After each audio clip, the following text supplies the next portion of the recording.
It's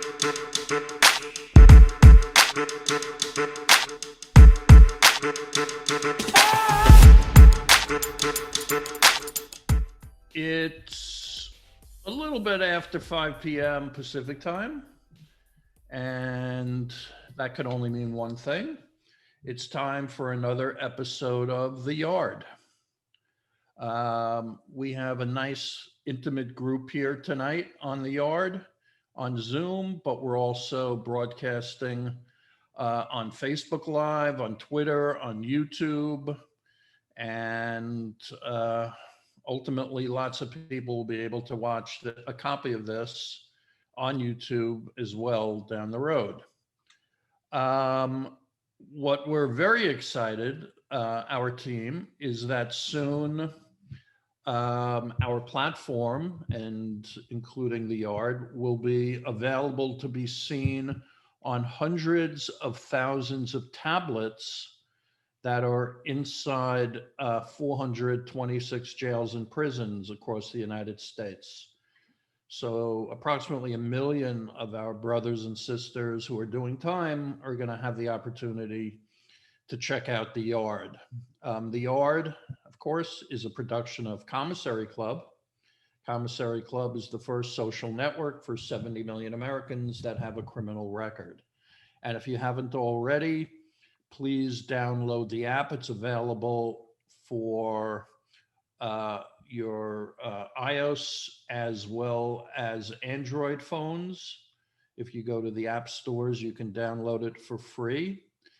I think the app is really swell. Our friend Seth, who I'll be introducing momentarily, has been very, very involved with building that out, and I think he's done a great job. So if you like it, if you dig it, please give it a good rating, say something nice about it, and tell other people who might have an interest about it. We would appreciate that for sure. My name is Richard Bronson. I am the founder and CEO of Commissary Club, as well as 70 Million Jobs, which is the national employment platform for folks with records. And tonight, as typically we are, I am joined by two of my teammates and dear friends at Commissary Club. We have number one, former NBA great, Lakers superstar, center, the great Seth Sundberg. Good evening, everybody. Thanks, Richard. We gotta tone it down. I'm gonna get sued by the NBA. I'm going to make, even if your career didn't go that far, I'm going to make you go far in memory. My 2 minutes in the light are went to legendary status. You're going to make that foul shot. Seth is joined by our other good friend, the very famous Divine, who is rapper to the stars and entrepreneur to the stars as well. A man who does it all. Good evening, D. How are you? Good evening, Richard. Great to be back on The Yard once again. It's great. D had a tough day today, he told us. He had problems with his phone. He had problems with flooding in his home. He was traveling. He lost his bags. He had some health issues. This was a tough day for him. Mercury in retrograde. Yeah. Right, but tonight we're going to erase all of those sins, and you'll have a guess, I have no doubt. We're joined, as usual, as always, by the fabulous Adrienne Hatter, who's also on our team, and she is the brains of the operation. She sort of runs things behind the scenes, so we're very thankful to have her involved here. We're going to get started in a second, and I'll introduce our guests. But just a couple of housewarming items. Not housewarming. That's like something you give as a gift. Housekeeping items. How you do it on The Yard? Housewarming on The Yard. Although, if anyone would like to give us housewarming gifts, exactly. Never in bed. Last week we weren't on The Yard. We were not on The Yard because Divine was sick. And it wasn't COVID, thank God, although that was a concern. But he was not at all feeling well. And frankly, the idea of just me and Seth being on alone, I just wouldn't wish that on anybody. So we decided to take a pass last week. Uh, a number of people reached out to see if we were okay, if there were any issues or problems. Thank you for your concern. Everything is cool, and we're back. And most importantly, Divine is feeling much, much better. I want to just tell you, excuse me, we have so much that's going on right now at our company's Commissary Club and 70 million jobs. 70 million jobs, that's a basic, our business is to help folks with records get jobs. We were getting lots of people jobs before the coronavirus hit, thousands, probably more than anybody has ever done. But when the coronavirus hit, it not only were all of our people terminated, but our business went to zero effectively. And during that time, rather than call it quits, we said, something, our people have been asking for two things. They've been asking for jobs and they've been asking for community. So we said, let's tackle community. And we built out Commissary Club as a social app to connect people with records. I am happy to report that our employment business over the last 3 or 4 weeks has exploded. I'm sure everybody here has read about companies, big and small, that are finding it, exceedingly challenging for them to find people to fill their positions. What they're doing now is they're coming to us because we have so many people in our community who desperately need a job. And we're connecting people who desperately need jobs with companies that desperately need people. Many of these companies don't yet know how good this population does as employees, because they don't have many options. When they get a job, they really work hard and they really go out of their way to make sure they don't mess it up. And they don't jump around like a lot of people do. So this has been, an incredibly challenging time because we have so many big companies coming to us. And we're just, Adrian and Seth and the rest of our team are just going nuts trying to facilitate it all. At the same time, we've just launched our app, Commissary Club. And Commissary Club's got all kinds of very, very cool things that are going on. We will be officially launching it at the end of the month, and we're launching it along with our partner, Meek Mill, and Dream Chasers, his record label. And what we will be doing is we're going to be announcing, so you can all hear it first, we're going to be announcing a competition that will go on inside of prisons on these tablets that I mentioned, as well as outside of prison for folks who've been released, whereby they can submit lyrics for hip hop songs. And Meek Mill is going to choose some of these and incorporate it in upcoming songs for his album. I got like 4 options already written out. Like, I'm ready. I know everybody's excited about it, so that's why I'm just letting everybody know, like, be prepared, I'm coming. Oh, yeah. Seth is quite the hip hop lyricist, so I'm sure we'll be watching him at the Grammy Awards. But on top of that, this was pretty wild today. We received a call from the president of Rock Nation. And they told us that they want in on the action. They want to sign artists that are in prison. They want to sign artists who are in prison, who are talented, hip hop artists. And we're working out how we're going to be able to do it, because they can't take videos, and it's, there are challenges, obviously, in dealing in prison. But, we think this is an amazing opportunity. We think it's a lot of fun, and we know that we'll get a lot of attention and lots of people will download the app, et cetera, et cetera. Much more that you'll be hearing about, but all kinds of cool things that are going on. Last week, well, 2 weeks ago, we had one visitor to the yard. And there are certain people that come to the yard week after week that we know, that are friends, that we love. And then there are people who we don't know who they are. We love them for visiting. In this case, somebody after the yard sent me a message on LinkedIn telling me that he was interested in funding entrepreneurs with records who had business ideas and who needed some money to get their business off the ground, which is pretty amazing. And the one thing about this population is there are a lot of really great entrepreneurs within it. It takes a lot of skill and a lot of ability and entrepreneurial chops, even if you have a business on the street selling drugs. You're dealing with competition, you're dealing with regulatory issues, you're dealing with supply, you're dealing with personnel, all of these things.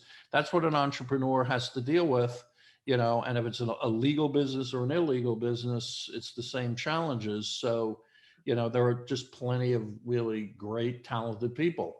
And this gentleman told me that he was interested in funding that. And he also was interested in investing in our company. And his name is Daryl Finkton. And as I later learned, and I learned it because almost a few days later, there was an article that appeared in the prominent tech publication TechCrunch about him and about his $1 billion social impact fund. Daryl has raised a huge amount of money, and he is, keen on directing it to where, racial inequality and economic inequality can be addressed head on. He's also very, very much an active advocate in universal basic income. So he came back and he said, "I'd like to invest in your company." And we talked, and I told him at the time, I am in the midst of raising money for the company. And he told me that he wanted to invest $1 million with us. So that has been a real amazing event. And it came out of us doing the yard. So as much as we all love doing it, we love it that much more. All right, so back to the yard. I just needed to share some of those details. I hope they weren't too laborious. On the yard, our goal, like Commissary Club, our goal is to connect people. Ultimately, we want people to be able to help one another, to serve as role models, to even inspire. And ultimately, we want people to understand that folks with records are not monsters. They are human beings, not much different than anybody else. They made a mistake. They got caught up in something. Their situation, was challenging, and they did what they felt like they had to do. So we want to sort of give you an insight into what prison is like. And prison is different for different people, and it certainly depends on which prison you're going to and what level of security, and if it's state or if it's federal, and which state it may be. It's all different, but it's very little like what you see on TV or in the movies, and that's the point. What we try to do is simulate essentially an experience of going out, regardless of what prison you're in, you're going to be going out to the yard, a big open field, basically, where the inmates can hang out, throw a football, work out, run, jog, take a walk alone, and connect with their friends. And most people will spend that time connecting with their friends in prison, and they're going to laugh, and they're going to yell at each other, and they're going to argue, and sometimes they're going to share some bad news. We will avoid crying. We don't want to be seen that way, because crying exposes weakness, and weakness is a dangerous thing to expose in prison. But in any event, we try to keep the conversation on topic as it relates to people's experience in prison. Obviously it matters how they got there and what they're doing now, but our focus and the yard is what it's like there in prison. So please, if you have questions or comments, if you can kind of focus on the in prison kind of thing. And by all means, please do share your comments and questions using the chat feature. And further, if you want to join the conversation and you feel like, you have something to add, we'd love to have you join us, on the yard. In that case, please message Adrian and she will make the arrangements to get you up here. Every episode of the yard, we've done the same thing. I try to sort of have everybody go through the experience of how tenuous our freedom is and how easy it is for any of us to get into trouble. So I'm going to ask you, if you haven't done this before, just go along with me here. If everybody could please just close your eyes. Close your eyes, take a deep breath, let it out slowly, just let your mind go. I try to create or describe scenarios that we sort of all can relate to. And some people will be able to relate to what I'm going to say and others perhaps not. But we all have imaginations. So please imagine, if you will, you're back in your late teens, your early 20s. If you were a middle class, upper class family, this is a time that you were planning to go to college. You're thinking about your future. You were going to be a doctor or a lawyer. You're going to go into tech. Anything was possible at that time in your life. However, if your family was poor, you probably didn't know many people who had followed those dreams. As a matter of fact, if you're poor, on a certain level, every day is a game of survival. Perhaps in your family, you were raised by your mom and, despite the fact that she's working a couple of jobs, it's still a struggle for her to pay the rent and put food on the table for you and your siblings. You love your family, of course, and you feel an obligation to help. That's a natural thing. You want to bring in some money. So, you start thinking, well, what can I do? In your neighborhood, there's probably not going to be a lot of jobs available. And the ones that exist, working at McDonald's, maybe, pay almost next to nothing.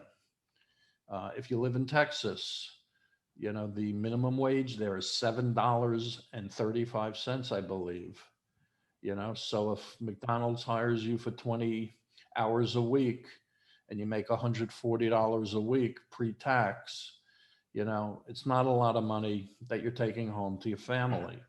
So, you know that there were guys out on the street, neighborhood kids you went to school with, and now they're out on the street and they're slinging drugs.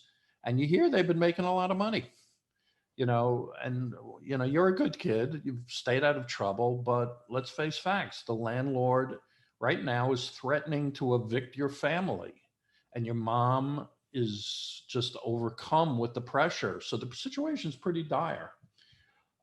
So you do what you got to do, and you go out to the guys on the streets and you reconnect, and you get a job essentially, slinging drugs with these other people.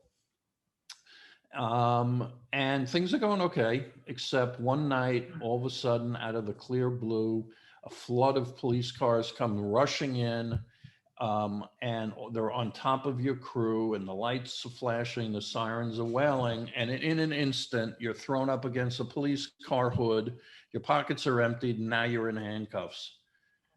And all of a sudden, you're being brought to the police station, and you're thrown into a cell with like 30 or 40 other guys who were just arrested.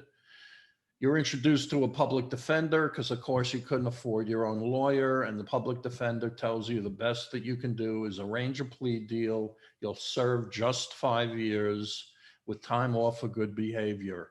and you don't know what to do. And of course, you accept the plea. And as you're doing it in court, you hear your mom sobbing behind you. And you are, before you know it, you find yourself in prison and you got 5 years to go. Now, prison is terrible.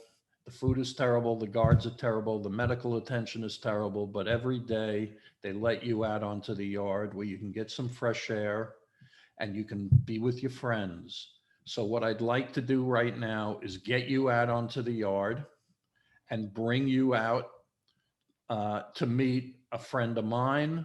His name is Antoine Patton. He also goes by Antoine Digital. Antoine, thank you so much for joining us. It's great to see you. How are you, sir? Feeling great. Yourself? Thank you. Appreciate that intro too. Thank you. And joining Antoine, who will inevitably be, I just know, the star of the evening, is Antoine's daughter, JJ. Hey, JJ, how are you? Hi, I'm good. Happy to be here. Thank you, guys. Thank you for joining us. I believe these folks are in Buffalo right now, joining us from there. So, number one, I just want everybody to know that I had a conversation with Antoine and JJ before we went on, and I wanted to make sure, is there anything that's off limits? We want to be respectful and protective of JJ. And they assured me, that pretty much anything goes, that Antoine has been very, very transparent and with his background. And that AJ, how old are you now, AJ? JJ? AJ. I'm 16. I just turned 16. Okay. So let me first ask you this. This is off our normal topic. How old were you when your dad was in prison? 3. 3. And your dad was in prison for a total of 8 years, if I'm not mistaken. Is that right? Right, Antoine? About 7. Good time. Get home a 7, little early. yeah, enough. Like many in his position, while he was in prison, he discovered he had an interest in technology, and he actually taught himself and learned how to code. Since he's been out of prison, he began a boot camp that's called Unlock Academy, where he teaches aspiring Black technologists how to code. And this is amazing. I read in just 2 years, Unlock has taught more than 4,000 people how to pursue that dream and learn to code. And along with help from JJ, they launched the Photo Patch Foundation, which is an app that JJ actually built. And this app helps kids send pictures and communicate with their parents in prison. And I read, and this is going back a ways, so the number is probably a lot higher, but at the point that I read this, more than 600,000 pictures had been already sent from kids at home to their loved ones, parents in prison. Is that right? Do I have that right? Yeah, that number's a little dated. We're about 800,000 now, but 800.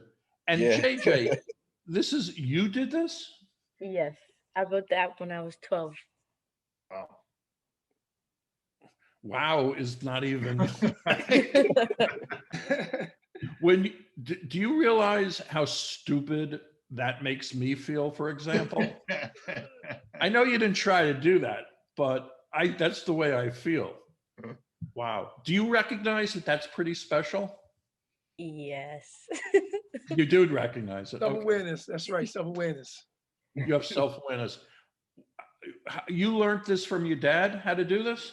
Yeah. So when I was 10, my dad taught me how to code because I was just curious about it and I seen him doing it and I wanted to learn. So he took me under his wing and taught me, and then I just took it from there. Wow. I'll say. So let me ask you a question. And this is sort of very jumping ahead. What is your big down the road picture? What's your dream? You're going to build something great, right? What's that going to be? Or have you done it already? Right. I haven't done it already. I haven't. I think there's a lot of things in the world that just need something with help and that can, make an impact like the photo patch app did. And it'll take a lot of work and a lot of dedication and just studying. So that's just still something that I'm like on the road to figure out.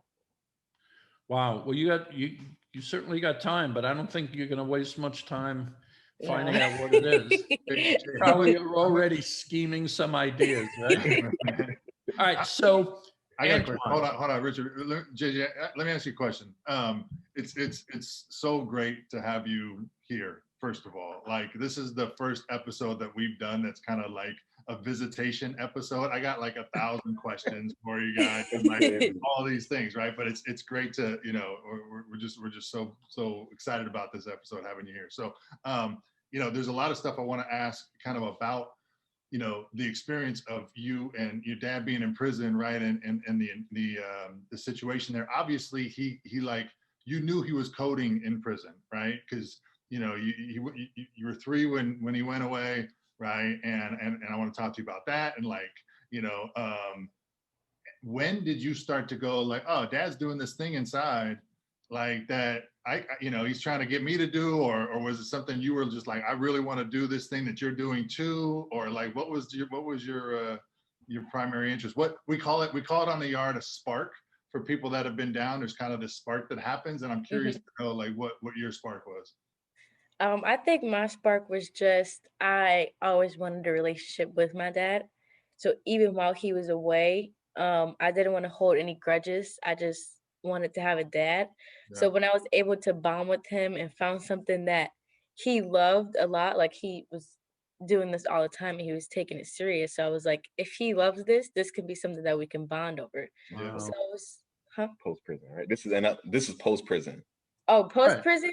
Yeah, but he would. Well, I didn't know that he was coded in prison. Oh, you did. Whereas like the end, like probably like before he came home or before like I moved to come live like with when we came to move to live with him. Yeah. So that was like when I was more aware of what he was doing and everything. But so I Gotcha. didn't really know like what it all the way was and what he was really doing. But it sounded like to do some something cool with your stuff. dad. The opportunity to bond and hang out with your dad was Yes. Yeah. So all right, so let's just go back a little bit, Antoine, if you don't mind. We have no idea what you were in prison for. You ended up. Do you mind sharing that? Do you mind talking about it? Yeah. So it's a gun charge. I'm from New York State, and New York State is really tough on guns, right? And now we live in Florida, which is the total opposite. Total opposite. So, yeah. So what I went to jail for in New York State would have been a whole different scenario in Florida. But yeah, so criminal possession of a weapon was my charge. So just having an illegal firearm, I was 20. I was 20 years old. Okay. When I went to prison, so still okay. And you were sent to a New York State prison, I guess. Right, exactly, yeah. Put a state charge. Tell me real quick just about the crime, real quick. Sorry, Richard, I didn't mean to. Go ahead. You talk about, and this is something more for people that are not fully aware of this, but like that is a serious thing, right? Like to have a criminal history and and then be holding a weapon. Which is we don't have to get into the details of that, but is it amended right? And my understanding in the federal system is it's 5 years for the gun and a year for every bullet. Yeah. Is that how it is in the New York State system too? No, they didn't. Not that I know of, but that wasn't ours. The gun laws has just changed, so it changed to at that point. It used to can get like 1 year or 3 years for a gun, and then it changed to 3.5 years to 15 years for a gun. So that was like the new law that they were trying to really get even more strict with guns. So, so you were arrested, you were convicted, and you were sent to prison. Tell me, because we ask this for everybody, that first step that you made from where you were outside of the prison into the prison. What was going through your mind? What was the feeling you had? I was devastated. I didn't eat like the whole day on purpose. I couldn't eat. Like I was just like shocked. I was numb. I didn't want to talk to anybody. I knew that I was letting a lot of people down. So from the very, very beginning, it was strictly about everyone around me, my family, my friends. I've always been the person who's there for my family. I'm sorry about that. Yeah, I've always been the person who's been like there for my family heavy. So just like being a person like the leader and the kind of breadwinner having to leave, it was tough. It was a lot of weight on me, on my heart to be like, okay, I let people down. Do you have other kids besides JJ? At that time, no. Now I do. Okay. Now I do. I do have 2 other kids, but at that point, it was JJ was my first, and I was still, a young father trying to figure it out. So that was also hurtful. Like, well, I was trying to be in her life, and I still messed up and dropped the ball. Okay. So JJ, were you aware what was happening? You were 3, so maybe you weren't aware of a lot of things, but were you No. aware that dad was going away? Yeah, so I was little, so I didn't really understand like what was going on. But eventually, like as I got older, my mom like let me know what was happening. Like my mom was the same way. She liked to be transparent with me and like really tell me what was going on. So when I got old enough to like really realize, she did like let me know what was How happening. old were you when that happened? I was probably like 5 or 6. Do you remember your reaction when you were told about this? No, I don't. It was like so long ago, so I don't really remember like the exact moment or like the exact reaction I felt. I have a I Okay. probably didn't even still really know, so I probably was like, "Okay, mom, I'm gonna go play my toys." But do you I guess you missed dad Yeah, yeah. But that as much. I got older and like start being more aware that like he's actually gone, like I actually can't see him every day, Right. then I was like, "Oh, like okay, this is for real." Did you ever forget who, did you always retain a memory, or did you ever even forget like who he was or what he looked like? Yeah, yes, yes. It's like hard to say and like sad to say, but it's like because he wasn't like there every day in a memory in my mind every day, there was times where it's just like that wasn't like always on top of my mind or I always like didn't remember his face or what he looked like. But if I got a picture or I went to visit him, it always like came back. And then from there, it just was kind of like once like after the first visit, it was like I didn't want to forget him Hmm. anymore. But before that, it was hard to like keep the memory there. And when did you get to visit inside first? Remember? When I was like 6, 6. 7, It maybe. was Yeah, 6. it It was took 3 6. years for us to get our first visit. Yeah. Wow. Yeah, Wow. that's amazing. Wow. I mean, I think it may I mean- be fair for me to just, I hope you guys don't mind me bringing this up, but Seth had a daughter when he went away, and Divine had a kid too, right? I have to interject real quick. JJ, how you express the reason of why you wanted to create something to be in touch with your father, just it really Yeah. really messed with me emotionally. You know what I'm saying? Because my son was 3 years old when I left him, and he was the light that kept me going. Mm-hmm. Like, you know what I mean? He was like everything to me in the sense of how I was gonna get through this. Everybody had abandoned me. So it was like my son was my only hope, and I would write him letters. So I got 2 questions. One, Jay, how like when you realized that your dad was away, what was like, did you still like not that you still love him, but like did you still feel a connection with them? And like did you still feel like I'm determined to maintain this connection with him? Like what was going through your mind like when you really understood like he was away and all that? And I got Yeah, something for you, Antoine, after that. yeah, I definitely was always just real positive about it and wanted to keep a relationship because it's like living where I was living in Buffalo, New York. It's it's not uncommon for a lot of kids to not have their dad in their life. Like it's like they're either probably in jail or dead. So it's like and my cousin, my really close cousin at the time, her dad passed away when she was only a baby.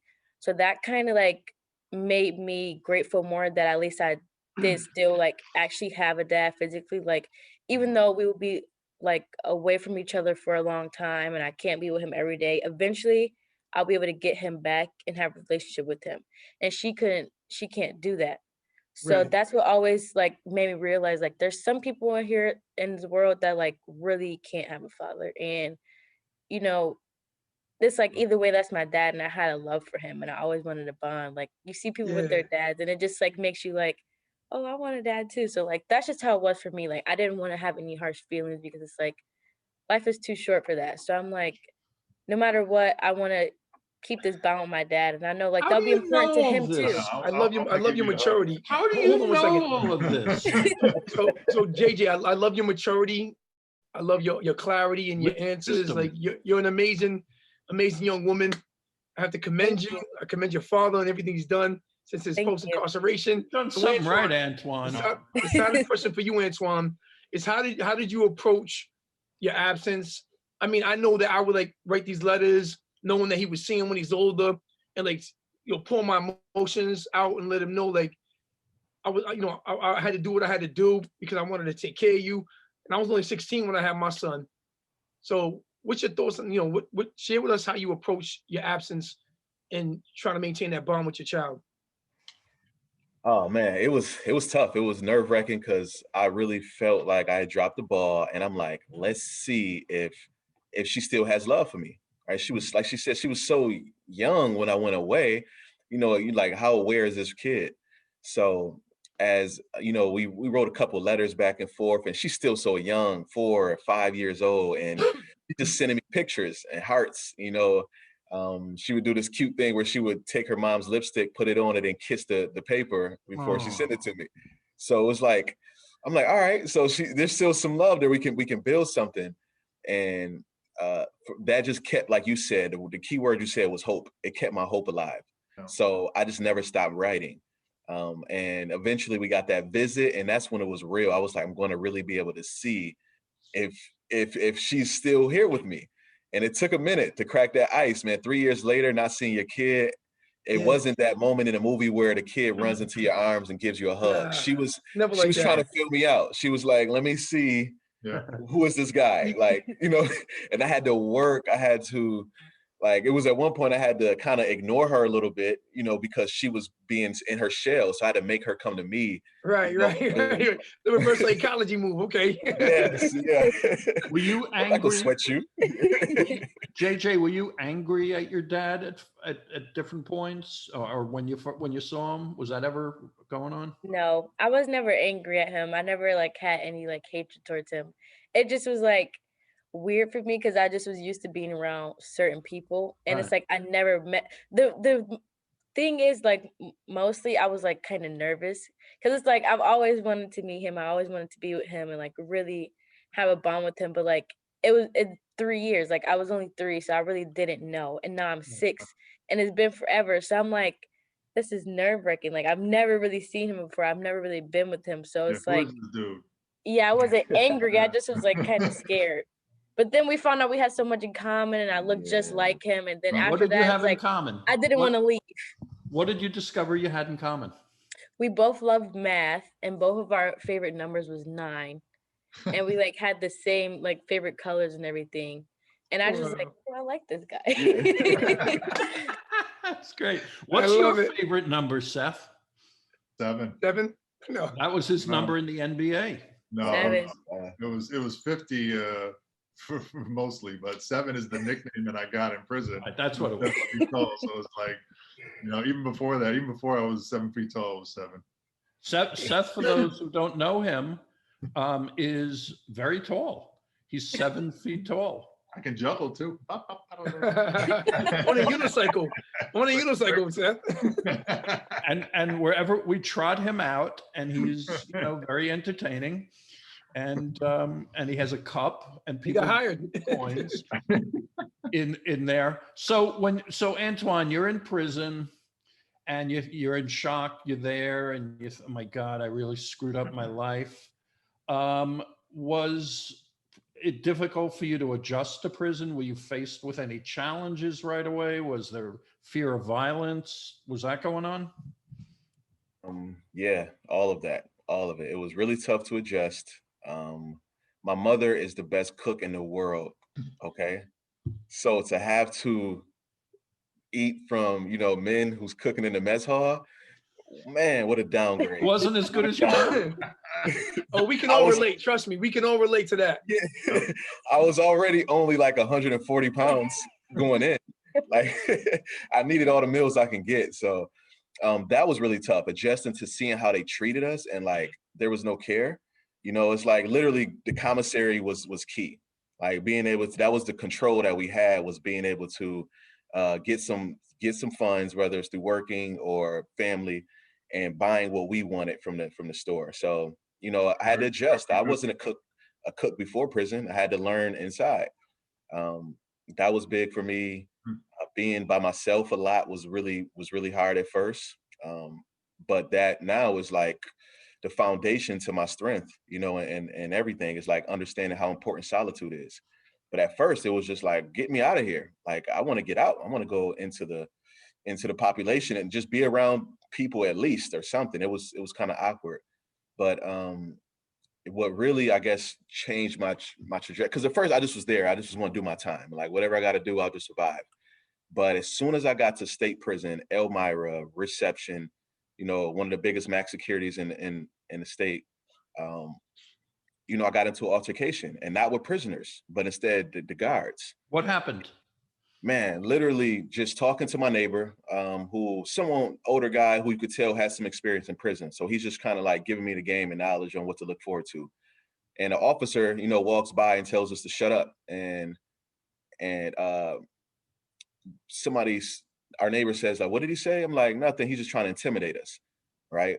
So he took that to heart. About an hour later, he pops my cell and tells me to come downstairs. Yeah. Now, I don't know what's about to happen, but my neighbor tells me, like, hey, be careful. He's going to try to flex on you. He's going to try to, really intimidate you. So I go down the stairs, still not understanding. Like, I wish he would have gave me a better idea what he meant by that. So I go downstairs, and it's that officer. He's about, mid 50s, maybe. And he has about 6 other guards behind him. And he's smoking a cigarette, and he walks towards me, flicks the cigarette at my face, and says, you want to see intimidation? And swings, like, instantly. I dodged the cigarette, thankfully, and then I dodged the first punch. And then I circle around him like we're sparring. And I'm not going to hit this guy. I'm not going to hit him. For one, it's my elder. And for two, he has like 6 other people with him. And I make a bad decision and turn my back to the other people. And one of them hit me in the back of my head. I fall to the ground, and just the same officer jumps on top and started hitting me, and they didn't hurt. It was like my granddad hitting me, but it was still like this moment of degradation, where it's like, whoa, like, I'm from the streets. I fought my whole life. I've never taken any losses. And this was that moment where it was like, you're taking a loss. Like, and I kind of accepted it as like, don't get comfortable here. Like, this is not where I want to be. I need to be making myself better so I never have to come here again. That moment, like, it taught me so much. I was angry, of course, at those men, but I've always been the type of person to try to find a sign in everything. But that was hurtful. And I didn't tell anybody, I didn't tell my family. I didn't want anybody panicking. It took me a while before I was finally able to share what happened that day. Wow. Is this upsetting to hear this, JJ? Yeah, it made me feel sad. I remember he first told me this, and I just felt kind of bad, because I'm like, dang, like, that's the type of stuff that my dad has to go through. Because like, knowing the type of person he is, and like, I love him to death, and he's just like such a nice person now. And it's like hard to hear like people want to do this to somebody like him. Yeah, it wasn't him they were doing it to, I mean, they were in a role and he was in a role. But I'm sure we all have felt this. In a way, the guards, the CEOs in prison, they're more in prison than any one of us has ever been, because that's where they're going to be until they retire. They're in Elmira, in some small town where there aren't many jobs, and they're not making a lot of money, and they ain't going anywhere. You're leaving to be reunited with your family, and you're going to start this great business and a foundation and have so much ahead of you, and what do they got, Mm-hmm. So I'm not saying that excuses their behavior, that's for sure, but But you're right. That's the bigger picture. That was something in my head as well. It's like, I can get into this fight with them. I can try to get revenge, catch him by himself. But what that's going to lead to? Another 7-10 years in prison? yeah. It's not worth it. Yeah. Seth, you were talking about solitude, Antoine, and that you were going to use that.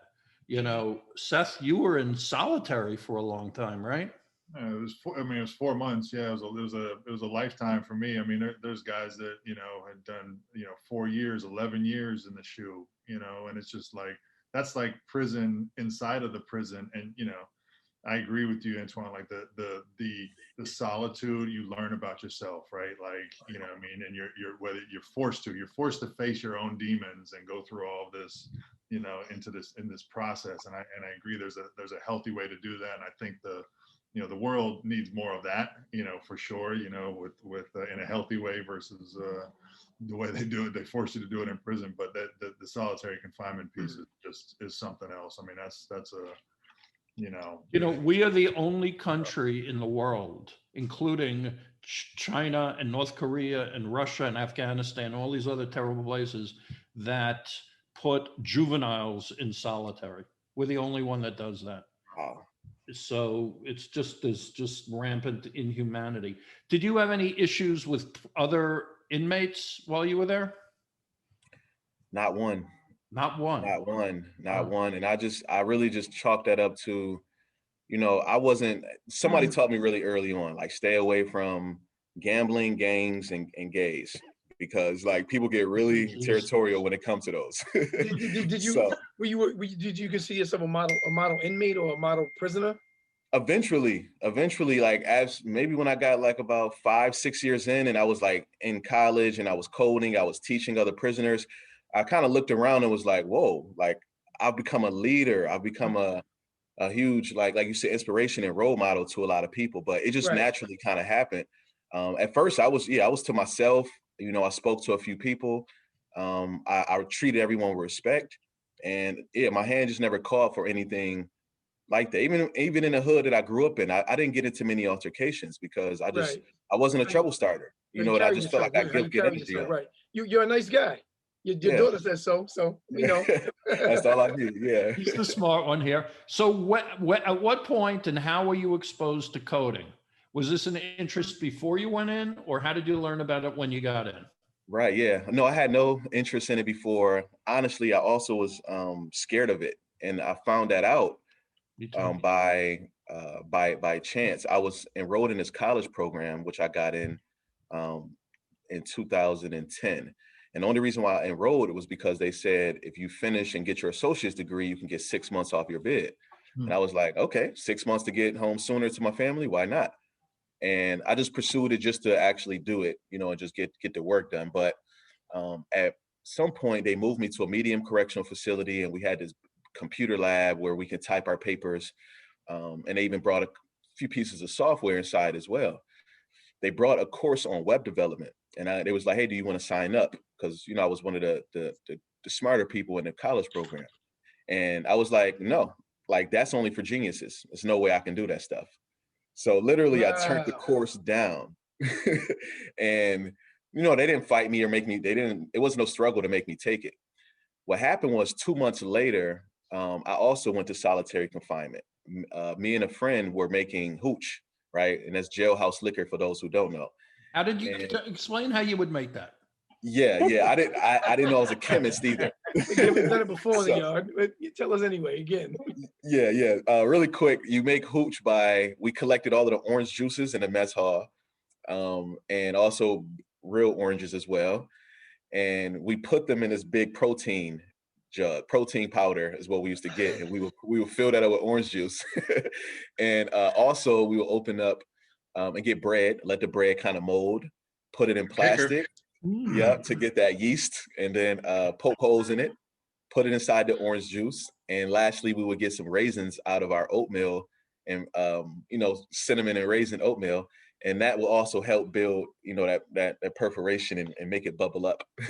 So we would put that inside of this big container and let it sit for about 4 to 6 days, open it every couple of days, and just eventually It'll be like a mimosa. For brunch. For brunch. So we actually were doing it for a while, like a year. Then we said, we're going to stop. We're not going to do it anymore. And my friend was like, the typical guy from the streets, one more run. Oh, Let's do it man. one more time. It's always the last run, Antoine. It's always the last run. Oh, man. You saw Oh Heat. my God. You saw Scarface. So Always the last run. I told him no. I said, we're not going to do it. But he conned me into it by saying, we were going to be doing a talent show. We were going to perform. We make music as well. He said, hey, I'm not doing it if you don't make the hooch. I said, all right. So I made the hooch, and someone got wind of it. They told on us because they went right to his bunk. We were like in an open dormitory, and they went right for it, kind of thing. Yeah. And of course, since me and him were really close, they came to me next. I didn't have anything except for an open oatmeal packet with all the raisins missing. And they said, okay, you must have been part of this. I just like raisins. What? Yeah. So they locked me up, they locked him up. And while I was sitting in solitary confinement, now I feel like I'm double incarcerated, and I'm devastated because I'm like, dude, you didn't learn your lesson. Like, what are you doing? You in this college program, you know, your family's coming to visit you. Like, you're really blowing it. Like, what are you doing? So one of the porters, that's one of the people, like one of the other incarcerated guys who works the block, will bring me my lunch, but also slide me a newspaper. And one day I happened to open up, this was a USA Today, and the tech section was right there. And it kind of stood out because it was this huge headline that said, the mobile app explosion. And this is in 2010. And it pretty much was like 2 years after the iPhone had came out. And, you know, it was the rise of the smartphone was happening, but I was missing it. I went to prison in 2008, so I didn't know what was happening. My cell phone was like a Razor, or, you know, like those big Nokias, and that was it. We didn't download apps or anything like that yet. So I was curious, like, what is this about? And what really pulled me in was, you know, the amount of wealth that was being created from apps. It talked about, you know, people becoming millionaires and billionaires from selling these $1 apps. So I kept reading, and I was like, whoa, okay, people are creating an app, and they gave some examples of some popular apps like to-do apps or a social media app. And it was like, you know, it could be for free or it could be for $1, but you can make a huge amount of money. So instantly, like, I started thinking about what I wanted to create. But every day for the 20 days I was in solitary confinement, I would get the tech section now. That was the first section I was going to, because I was now trying to figure out, like, how do I break my way in? And what I learned was the best apps are the apps that solve problems, that solve real world problems. So my first couple of concepts were around problems that I were having. Some was like around, you know, music, because I've always been like in love with music. I thought that would be like my number one thing. But then I looked and I was like, I got a letter from JJ while in solitary confinement. And I'm like, I wish I can get more of these letters. Every single time I got a letter from her, it just boosted my spirits up. And I was like, how many other people, right, around the world are incarcerated and would love to get a letter from their family members, like every week, like consistently? I was never the bitter type. I know JJ wanted to write me more letters, but she needed the help of her mom or her grandmother to, you know, fill out the envelope, put my name on it, put the address on it, get stamps, print out pictures. She couldn't do it all by herself as a real young kid. And even adults, like my older brother or my friends who wanted to write me, just didn't have the time to sit down and do it. So in my head, I started envisioning this app where people could, you know, like email, just type a couple words, attach a couple photos, and press send. And in the background is where all of the real work would happen. All of the magic would happen. So I was like, you know what? Me and my team can do all of the printing, the packaging, and shipping. This is why you're still in prison now? Still in prison, still in solitary confinement. You just said me and my team. Who was your team? I was already envisioning like making this a company. With JJ. I didn't think about JJ yet. That was just the sprinkles. Was she your team then? No, I wish. She was just a sprinkle. That's it. She was the heart of it. Wish you were on our team. JJ, you ready to jump ship, by the way? We have apps. We're hiring. We're hiring. And we just got money in. So, double whatever you're We're a earning. package deal. We're a package deal. It's a package deal. We love it. That's a We good love it. package. Good We can deal. definitely talk. So then I gather you had a little bit of focus for your time while you were in prison, and you kind of knew where you were going to go when you got out. You were going to pursue this, right? Yeah, really. I mean, really quick. The ending to that was how I got into coding was those articles started teaching me that I had to learn how to code in order to build one of these apps. And first thing came to my head was, wow, I just turned down a course. I can't believe I turned down that course that could lead to these million and billion. I didn't even know the value of learning how to code. I just knew that it was complicated and challenging, and you had to be a genius to do it. So literally, like, this idea of creating PhotoPatch to allow families to communicate more freely is what motivated me to say, you know what, maybe I can do this. Like, let me go figure this out. So I wrote to the commissioner of the prison and like pretty much begged to, when I got out of solitary confinement, to stay in that prison, because I knew if I went anywhere else, I wouldn't be able to be on computers and code all day. So luckily, they heard my call and the guys like answered. And when I was let out, I was able to stay in that prison, and I ran down to that computer lab, and it was too late to sign up for the course, but I was able to find one book still sitting around, a JavaScript book. And I took it back to the cell and I started teaching myself. Wow.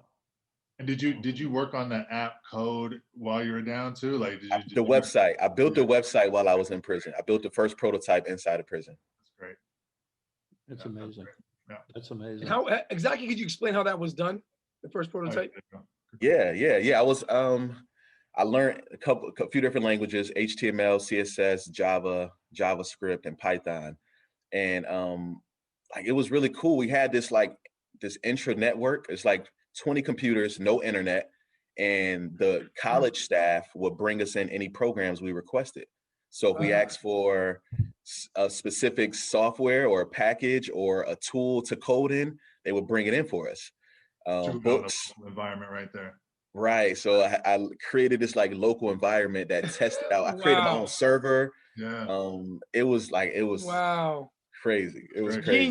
Genius, You had King. time to do it. Yes. Thank you. Genius, King. That's amazing. Yeah. It's amazing. Innovation at its finest. Yes. Only on the yard, damn it. No.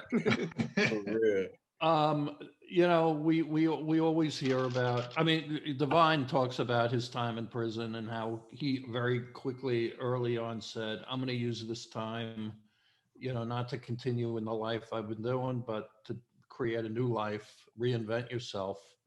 We hear that all the time. Yours is just another case. It's pretty amazing. Have you got a few more minutes? I know you guys. Yep. We just pushed. Yeah, we have 15. Yep, we're good. Right, we have cool. about 15. Do you remember the first time, I guess you would be going with your mom, JJ, when you were going to visit prison? Yeah, I went with my grandma, my dad's mom, and yeah, I remember it. I had spent the night at her house, and we was like getting ready the next morning to go. We drove there, and I was really excited the whole time because I never like been there. I never got to visit him before, so it was pretty exciting. Like, I just couldn't wait because it was just something I've been waiting to do. Did you think, what am I going to wear and what am I going to say and all these kind of things? I don't think so. I just was like, I wasn't really caring about that. I just was caring to get in the car and go. Like, I didn't care what I wore or nothing. I just was like, let's go. And then I got there and was nervous. And how far was it? Was the prison from where you're at? I mean, most prisons are just kind of in the middle of nowhere, right? And so like the lead up to it and everything is a big process, which a lot of people don't really kind of recognize, right? So yeah, they make it difficult for families. Was it a long ride to get there? Yeah, it was for me because I was little and I'd never been on a road trip before. Like, that was my first road trip too. So everything seemed long. So I just was like, I'm going to go to bed and wake up and be there. And that's kind of what happened though. Like, I just slept the whole time so I could not think about it. Okay. Did so you visited him a number of times, right? Like twice. Yeah. It was, yeah. Were you into coding when JJ was visiting, or did that happen after? Good question. 3 years. I'm just wondering if it was about the same time. It was about the same time. Did you share it with JJ what you were doing? No, I didn't share it with her. it was hard talking with this to my family, period. Like where we come from, that is just a whole different language. I remember bringing it up to a couple family members and it was like, okay, that sounds cool. They didn't understand what that was. They didn't understand it. Yeah. It was like, oh, sure. It was one of those, that's jail dreams you're having. Okay. Sounds good. So when you got out, Antoine, you had been coding now for quite some time, right? And now you're coming home to your family. And at what point did you and JJ sit down and you tell her about what you had learned, and what this new interest was of yours? Yeah, it was actually wild because as soon as I got from prison, I moved to Florida. And the goal was for me to kind of set up the foundation while JJ finished up the school year. So her and her mom moved down about 7 months after I got out of prison. But while we were separate still, but in, different states, we would talk every single day still. I would make her call me every day and tell me, what was your day? JJ, can you talk to my daughter too? She we gotta get her on that same phone schedule for sure. Yeah. So I'd like you to forget about his daughter, talk to him. Yeah. I think you could go speak at a lot of different companies, JJ, and inspire a lot of people. Absolutely. So I want to because I know we're pressed for time, and I very much want to hear what you guys are up to now. I want to hear what it took for you to create this app, JJ, and what you're doing with your business now and your coding class. And certainly we want to make sure people who want to get in touch with you, who want to share and get the word out about your company, we want to make sure that we give you that plug.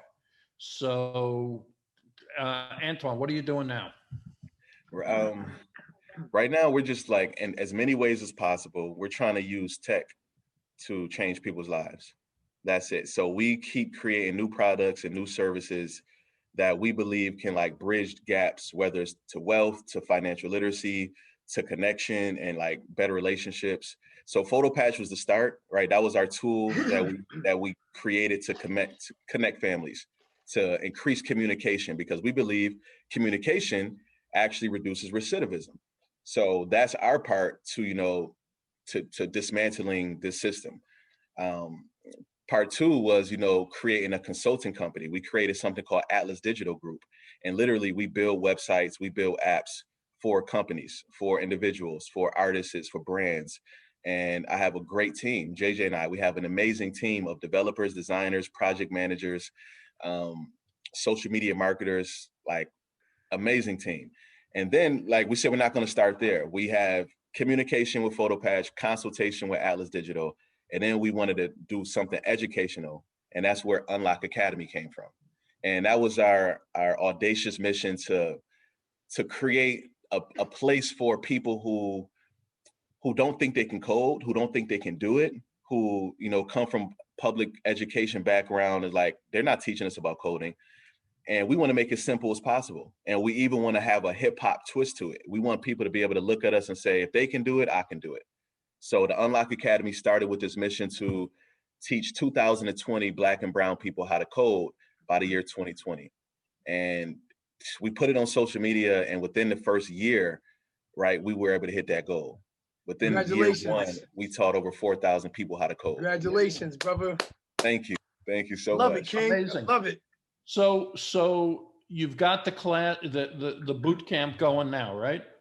Yeah, I mean, it started as a boot camp, but now it's literally a full-blown school. More. We have over 15 employees. We have a student success department. We have a marketing team. We have curriculums. Keep killing them. So I wanted to ask you, if we'd have an opportunity at Commissary Club to get the word out. We have this huge population.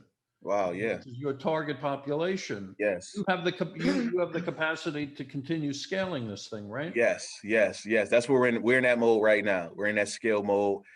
And that's the thing, it's all digital, it's all online. And we work with students in all different time zones. We have students in Africa, Jamaica, LA, Canada, everywhere. And we're just always hiring more coaches to help us out.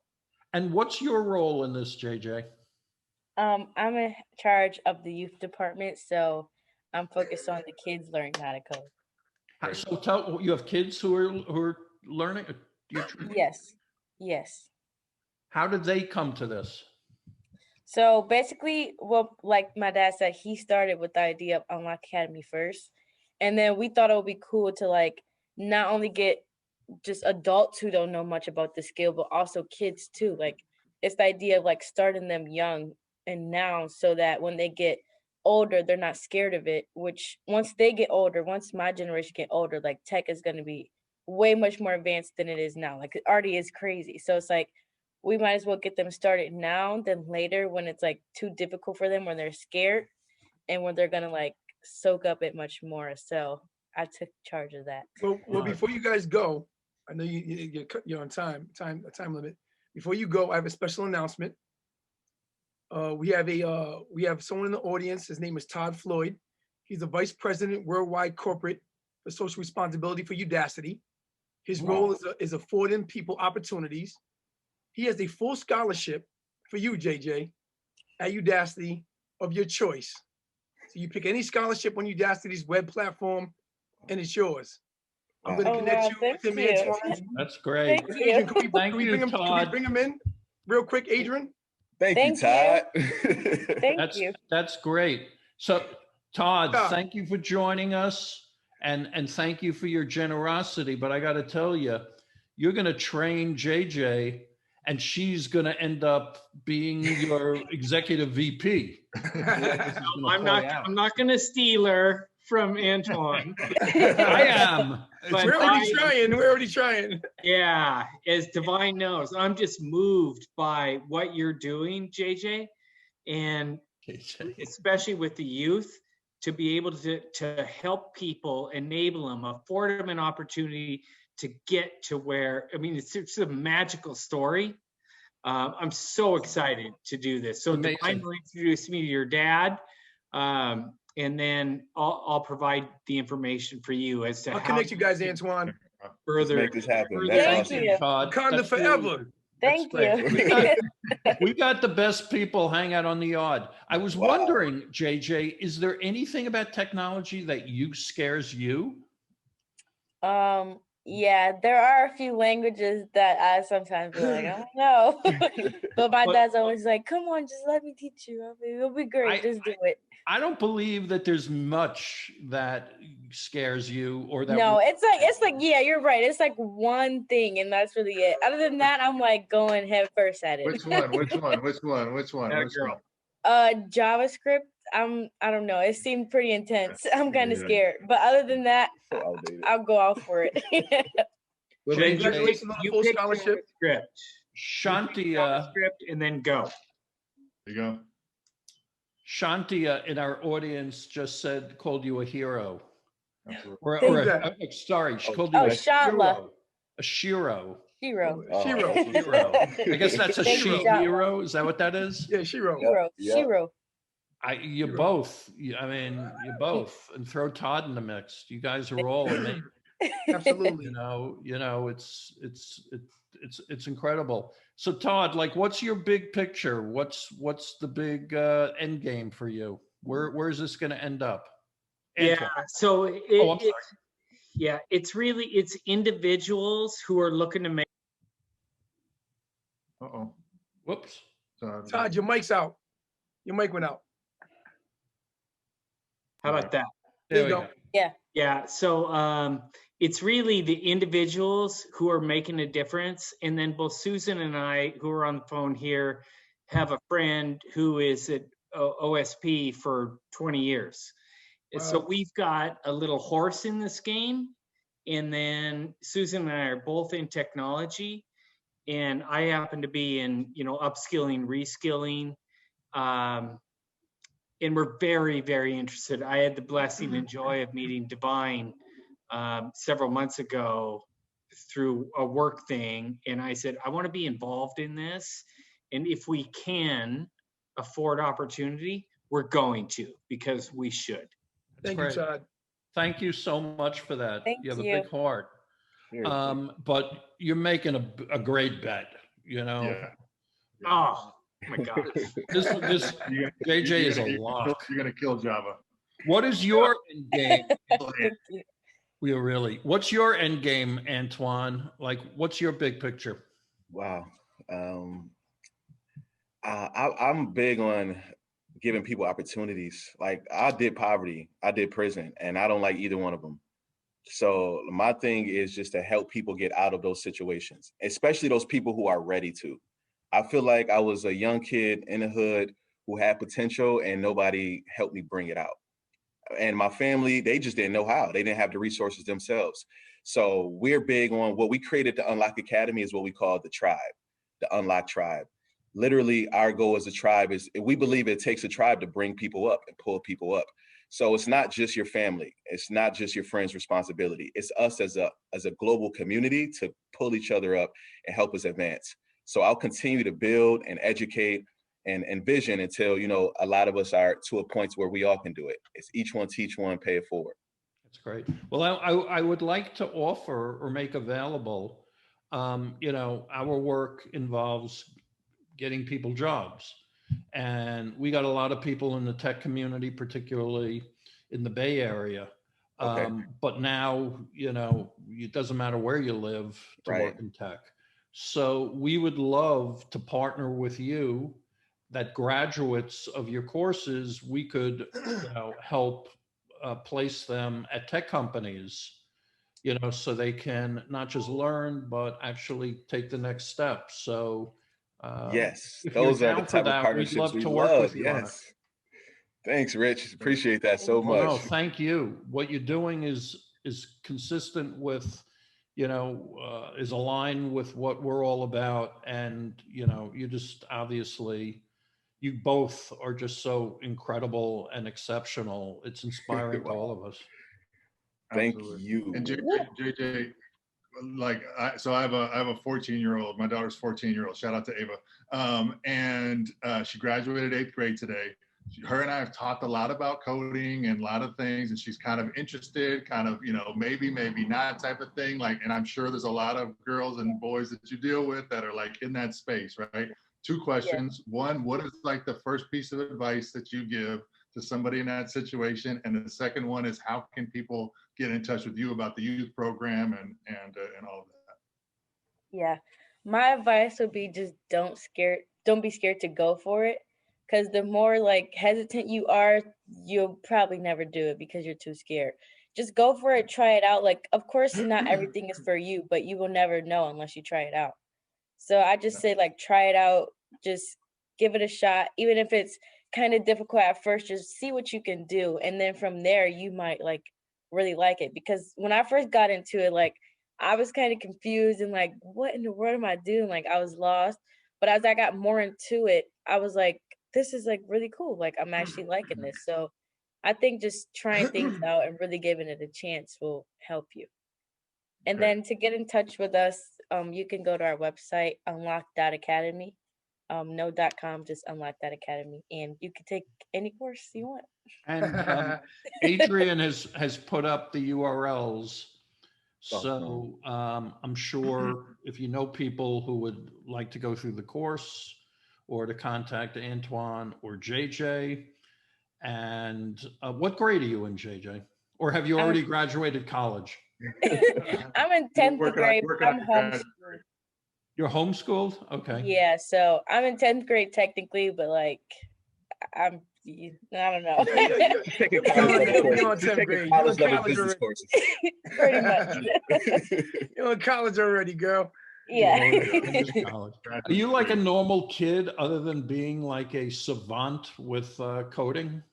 Oh yeah, I'm really goofy and just humbled, and like if you didn't know, like if you didn't know about what we did, you wouldn't know that I did it. Like most people just think I'm just like this goofy, cool, normal kid until like people are like, tell them what you do. And then they're like, what in the world? Yeah, she was going viral during like 5th, 6th, 7th, 8th grade. And yeah, none of my friends knew. And then they knew and they were like, Jay, what is wrong with you? This is crazy. I have one last question for me, for JJ. JJ, do you feel like technology has empowered you?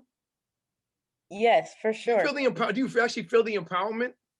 Yeah, I feel like technology just has a big role on society and who we are today, and just being able to be a part of that and not like understand how it works, but also like behind the scenes and use it to my advantage. I think it's just really cool to have that under my belt. Like, not a lot of people can say they're doing what I'm doing. So yeah, I think that's That's All for right, sure. you gotta brush your shoulders off a little. You know what I mean? Flex on. Get your big flex off, girl. I'm not good at that. You know something? I don't have any kids, and I probably will never have any kids, but if I had to choose a daughter, you would be who it was. Yeah. You For real. would be Thank you. that person For because real. you. you're just amazing and beautiful and charming and funny and smart and talented. Agreed. I, Agreed. I Thank wanted you. to just share a couple of comments here that you guys should hear. You know, Roger, who's here, he mentions when he was in prison, he had heard about Photo Patch. So that's cool that, Wow. you know, it was Wow. getting out there. Okay. Jane, who is with us frequently, she mentions, and thank you for saying this, Jane, many inspirational times here. This one is one of the wonderful ones. Thank you, everybody. So, I mean, I feel the Thank you. same way. It's inspiring to me. And then she said, a wonderful young woman. Antoine, I got to ask you, is Yeah. it sort of hard having a kid who is this amazing? Like, you know, are you intimidated by her? Dude, no. Like, I count my blessings every day. Like, you know how many, like some of my friends, or I just think about parents who have a 16-year-old girl right now in this world that we live in. I'm blessed. I am You super are. blessed and grateful. You I don't are. take it for granted at all. You At are. all. You are. She's helpful when it comes to like her siblings, when it comes to business, and then also just herself. You know, she makes really good decisions. So I don't know what I did to deserve it.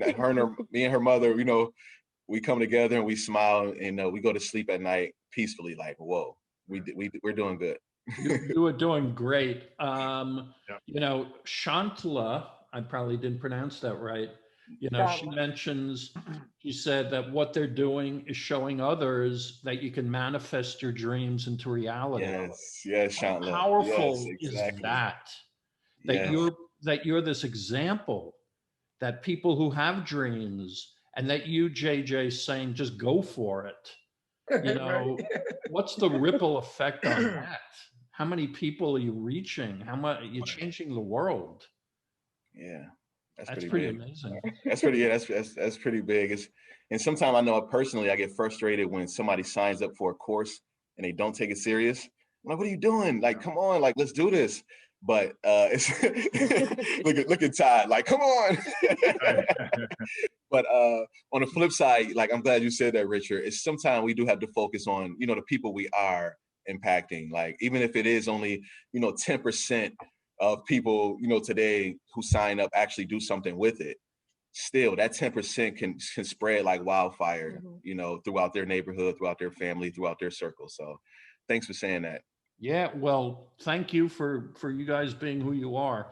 You know, we typically spend a lot of time talking about the prison experience and how awful it is. And, you know, this, you know, when I heard when Divine, I think, spoke of you and was talking about this sort of father and daughter team, I thought how interesting this would be, you know, to have her share what her experience was and how was it for her. And I had no idea what we were in store for and how incredibly impressive the both of you are, you know, and what you've achieved, you know, you, Antoine, taking, you know, going through prison and coming out of it, and then just creating this big, successful, impactful business. And you, JJ, kind of taking on the world, you know, and being this woman, you know, and this dynamo and this genius and this powerhouse. I mean, it's incredible. So I can't imagine saying anything more. I think we've said it all, you know, and I know you guys got to run unless Divine or Seth, you got questions. I'm good, man. Thank I'm you good for joining too. us. Yeah. It's been a pleasure. First time You we've guys had do great. a minor that's an adult on here. You know what I'm saying? History. Go Compared ahead, to the JJ. adults who are Okay, really JJ. minors like us. Heard. Well, let me just tell you once again how thrilled and appreciative we are to have had you here, to spend a little time together and getting to know you. Yeah. If people need to get in touch with you, they should, and we want to be in touch with you both and do stuff with you and help support your mission, and you help support ours, you know? Likewise. Yeah, I was going to say the same thing. We're big on partnership. We're big on impact. It sounds like you guys are in that same space. It sounds like this isn't just a numbers thing. Like you're really trying to affect people. So We are. thank you for creating this platform and then inviting us to it. Yes. Yeah, we're interested Well, you're in always partnering with you. welcome. Please Yeah, come okay. back and just Okay. hang out and be there. Every Thursday night we do this. Okay. We've got so much going on with what we're doing, and it's a very exciting time. From the time I got out of prison 15, 16 years ago, Dee, are you okay? Yeah, I'm good. Okay. I got out of prison 16 years ago. You know, there's a change. Attitudes Yeah. changing. Things are moving quickly. They're improving. People like you, Antoine, you know, have a lot to do with that. You know, there's an amazing amount of talent and good-hearted people, you know, that go through this system and come out of it stronger with so much to offer. It behooves us, all of us who have been through this, to help each other, to work with each other, to support each other, to hook up each other. You know, there's this connection gap that exists in our community. When you're let out of prison, frequently you're under what's called supervised release, where by law, you're not even allowed to talk to someone with a record. And if there was ever a time that you needed people, you know, to talk to and to get advice from, and where to get a job and what should I wear on an interview and all these things. So if, you know, if the law tells you you can't do it, we've got to provide other ways to get the information out and the connections out there, you know, and if we're not going to do it for each other, you know, it's not going to happen. You know, and that's sort of the mission that we're on. And, you know, when we meet people like you guys, it just does our hearts good. So thank you, everybody, for being here and joining us. We have lots more to tell you about what we're up to, lots of good things and reasons to be hopeful about the future. Be good to each other. And be back here next Thursday and join us on the yard then. Have a great night, everybody. Thank you. Good night, everybody. Thank you. Thanks, everyone. JJ, thank you guys so much.